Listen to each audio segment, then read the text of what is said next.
why Jeff Skunk Baxter wasn't pictured on the album Stampede. I'm John Beaudin. This is Rock History Music. Why aren't you in the picture for Stampede?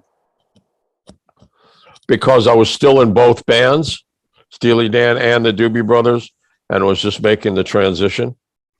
Okay. Well, at first, someone had told me a long time ago when I was, before the internet, people say things. They go, "Oh, maybe Skunk can ride a horse." I'm going, "What?" No, I grew up in Mexico. I learned to ride at a very early age. You played pedal steel guitar on one of my favorite Doobie Brothers songs. I know you played on Captain and Me too with Tell Me What You Want, but South City Midnight Lady, I that's just one of my, in the 70s, slow songs. That's one of my favorite songs from that era. Well, I love my baby. And that's one of them. Actually, that's not the one, is it?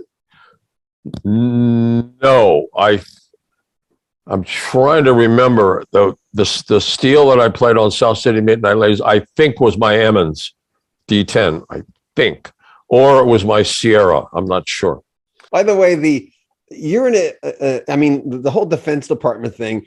When I first heard that, first of all, I didn't believe it. And a lot of people, as you can imagine, didn't believe it because that's such a different animal. But, for you, right. you mentioned the fact that you left the Doobies because, well, you like change. You're an artist. You're a creature of change.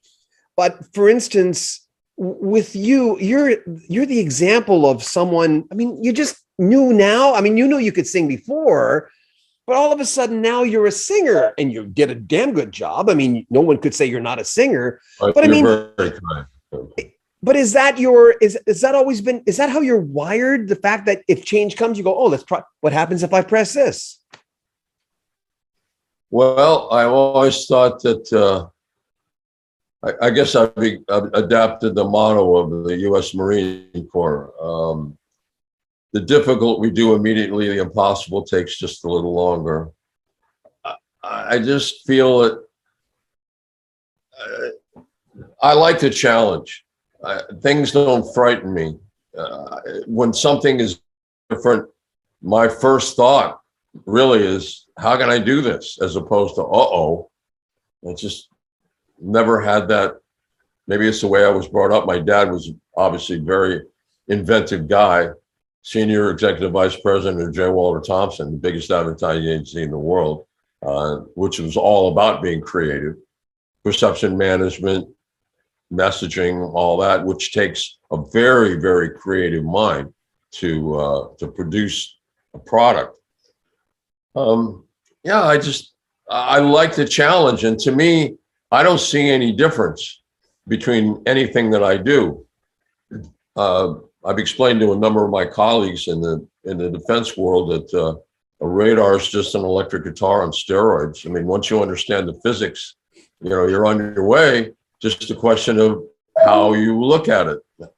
So to me, it's all heuristic. Have you ever been described as having, and I know about true grit and I know about grit. I was just trying to describe my wife the other day, going, what is it? How come I can't follow through? And she follows through every time. But has anybody ever told you, Jeff Skunk Baxter, you got grit? No, but I understand what you mean, especially from an American colloquialism. And I appreciate the comment. Thank you very much. More from Jeff Skunk Baxter coming up in the next 2-3 days. So share our videos, like them, subscribe to our channel, and comment on them as well. I'm John Beaudin. This is Rock History Music. Take care.